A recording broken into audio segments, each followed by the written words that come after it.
Frederick the tapir stumbled onto the Dix family farm 2 months ago.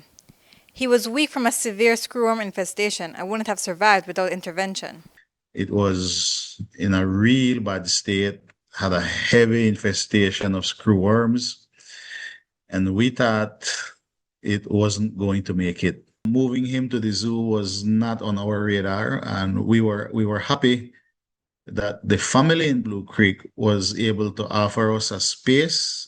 They had a well-built fence area for us to keep him.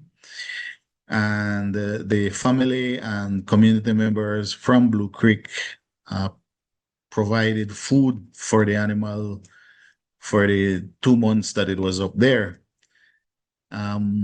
We did in the beginning were concerned that we might have to put the tapir down because he wasn't responding as how we would have wanted earlier, right? And when you see these flesh-eating worms doing damage to this animal, he was suffering, but thankfully, medicine work, intervention work. It was because of a combined effort between the zoo, Baja, the Wildlife Referral Clinic, and Dr. Isabel Paquet Duran that Frederick was able to make a full recovery.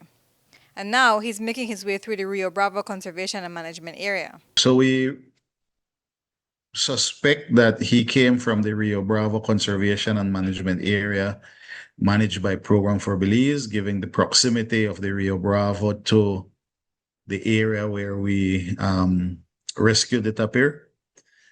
And so we return him back to the Rio Bravo Conservation and Management Area.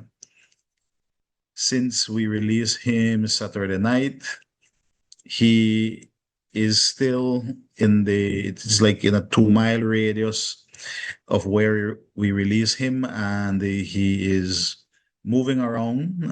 As I said, he's moved about 2 miles, and he is near a river in Program for Belize, so that's very good. That was one of our concern, that he was going to stay around water bodies. That is important for tapirs, both for their daily needs, but also for their biology. This is the first time a tapir has been released back into the wild in Belize. It has been attempted in the region, but there haven't been many success stories.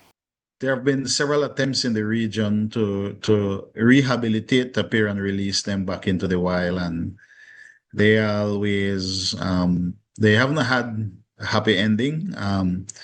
But the challenge is that up in Mexico, where this is attempted, they have water underground, so subterraneous water. They don't have water on the surface like we do here in Belize. So we have a lot of creeks and rivers up in the Calakmul where that was attempted. One of the challenge was always getting water. And as I said earlier, water is an important element for tapirs.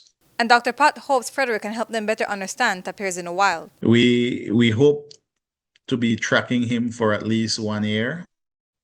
This will also provide us with insight into how these relocated animals adapt back to the environment, and it will be good information for wildlife conservation. I mean,